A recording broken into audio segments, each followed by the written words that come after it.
had a very constructive engagement with the Indian diaspora, or large representatives of it, here yesterday evening in the city.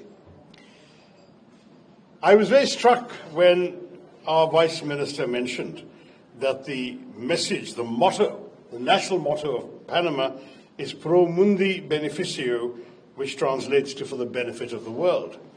And that struck me as such an Indian sentiment, Mr. Vice Minister, because we have a similar saying that goes back 3,000 years, Vasudhaiva Kutumbakam, the world is a family. And we work in a similar spirit for the benefit of all. That is very much the logic of our civilization and has been for a very, very long time indeed. I was also struck when your foreign minister, who spoke before he had to rush to catch a flight, said that the tiger and the jaguar must fight together.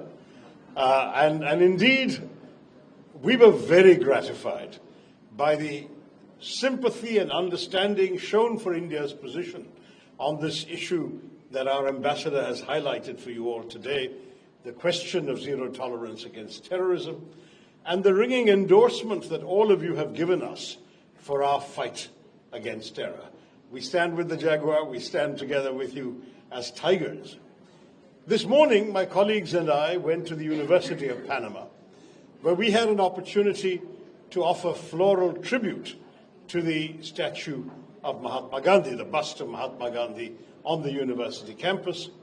We also planted a mango sapling there, which we hope will grow and flourish as a symbol of the fruitful relationship between our two countries. But when we did that, I was reminded of the fact that Mahatma Gandhi also believed in the well-being of the entire world. He taught us the value of ahimsa, non-violence, and peace for all.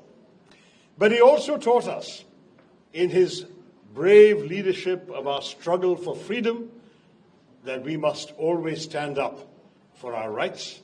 We must always stand up in principle for the values we believe in, and we must live without fear. That freedom from fear is what we in India have to fight for these days against the evil attacks of malign men who call themselves terrorists, or who are called by the world as terrorists, but who believe that by doing this kind of thing, of coming into our country, killing innocent people and going off again, that they will somehow achieve some larger political or religious cause. As you can imagine, that is not something that any self-respecting country will give in to. And even the land of Mahatma Gandhi will not turn the other cheek when this happens. We will respond effectively. On the 22nd of April, terrorists marched across our borders and killed 26 holidaymakers, tourists in Kashmir.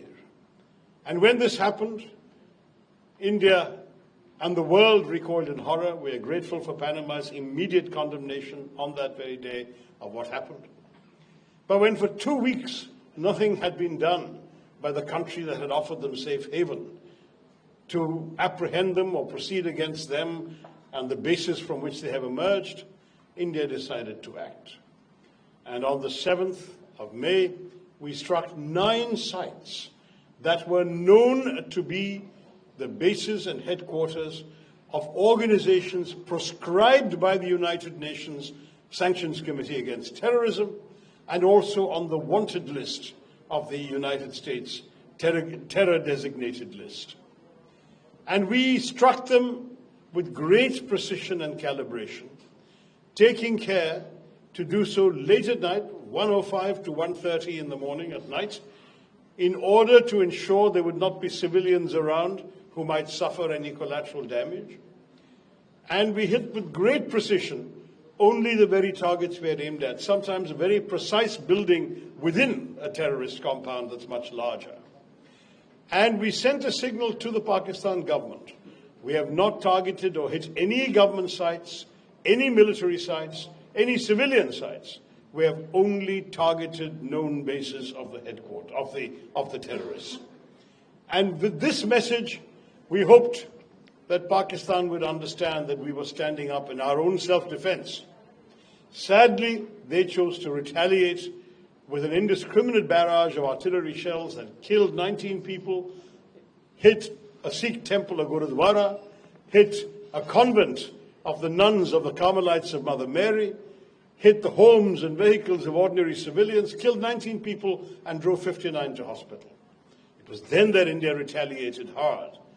Drones and missiles were sent in our way, we stopped them, and in turn, we hit 11 further sites in Pakistan, this time military sites, which we had spared earlier, leaving craters on the runways of many of their airfields, all of which, of course, have been captured on satellite television. In the end, after 88 hours of this conflict, the Pakistanis called our Director General of Military Operations and sued for peace. They wanted the cessation of firing. We immediately did so, without any hesitation, because our message from the very start had been, we did not intend escalation. Our strikes were only retaliation against terrorists. We had no desire to have a prolonged conflict. But when Pakistan acted, we had to react. And if Pakistan stopped, we decided to stop. That is exactly where we have left matters as of now. Some of you have asked me, and I think I'll answer that question now, why it is that we were so sure that these terrorists had come from Pakistan. There are three reasons, my friends. The first is that we have seen a pattern for almost 4 decades of repeated terror attacks, which have been always denied by Pakistan and then proven to involve people based in, created by, armed by, financed by, guided by Pakistan, by elements in Pakistan. I will not blame the entire government or the state. There are elements in the military establishment of that state that have done this. You all remember the horrors of Mumbai in 2008. You all remember 170 people being killed in 3 or 4 locations, innocent people at hotels having dinners and celebrations who were killed in pursuance of this malign agenda. You all remember how Pakistan claimed that they did not know where Osama bin Laden was and that they thought he was dead, and he was found in a safe house right next to an army cantonment in a city that is a headquarters, a major garrison of the Pakistan army. This has been the record of Pakistan time after time after time. So our first set of reasons is when there is a pattern established and proven over many decades, you have no reason to disbelieve that suddenly this came from somewhere else. Second reason, when we struck the terror headquarters, we took some lives. And of course, a funeral was conducted. There were some very prominent people at that funeral, and there was at least one individual whose name had been listed by the United Nations Sanctions Committee. I want to show you who attended the funeral, and I think we have a slide on the screen as well. It was people in uniform from the highest echelons of the Pakistani army and police mourning at the funeral of designated terrorists. This is the country that now says, we are innocent, we did not do it. You do not mourn for people you do not know. Third reason is that, very sadly, this terrorist action was in pursuance of a cynical set of objectives that sadly only the Pakistani military seems to want to pursue. To undermine our country, to undermine the Kashmiri economy, which was booming with tourism. There were 100% growth in tourism in Kashmir between the first 4 months of last year and the first 4 months of this year. We had actually seen, I was told by my friend, the Indian ambassador in Washington, that there were more tourists in this place in Kashmir, in Pahalgam, than there were in Aspen, Colorado, the big tourist site that you're all familiar with in the US. And yet, by a terrorist attack, they knew they could stop tourists coming. And indeed, there has been a dramatic collapse in tourism in the weeks afterwards, which we hope can be reversed. But that too is an objective only of our nation's enemies. Third, there was a very unpleasant manner in which this was conducted, in which the terrorists asked the religion of the people they were shooting and then shot them dead.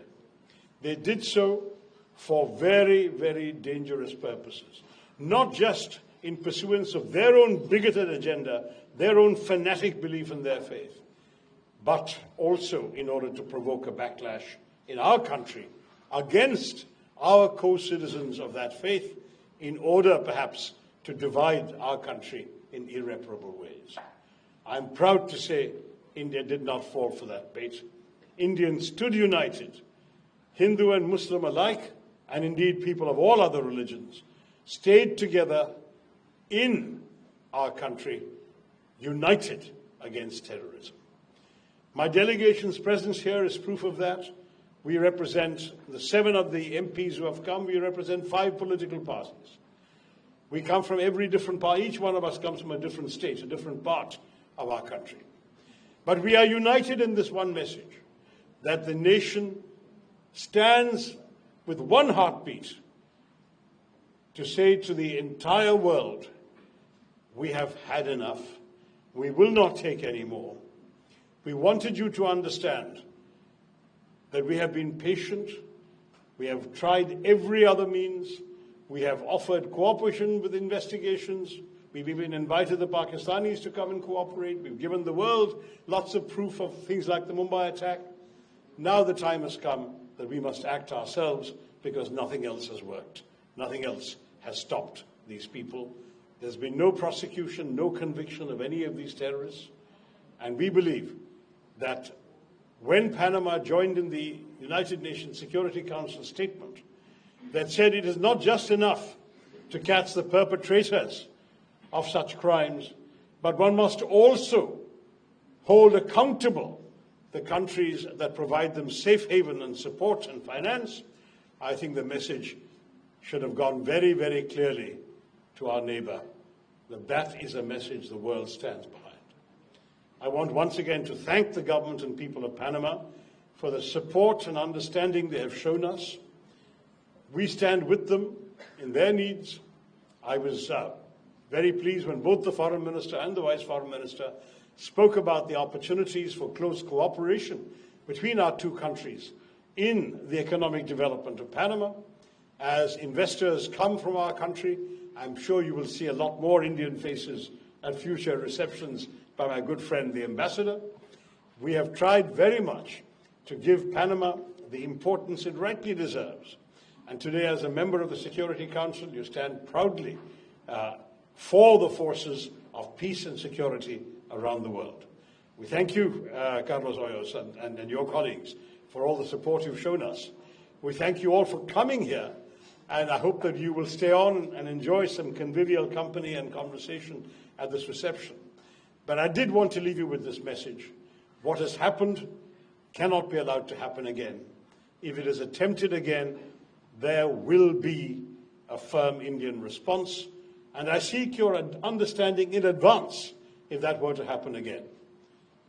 This time, we have come after a tragedy. Next time, we may not need to come again, because you will have heard the message that we have all given you today. Thank you very, very much. Let us all endorse this principle of zero tolerance. Let us all work in peace for the benefit of the world. India is proud of its own growth and development. We want to serve the well-being and prosperity of our own people, and we don't want to be distracted by needless conflicts with terrorists, needless wars in our land.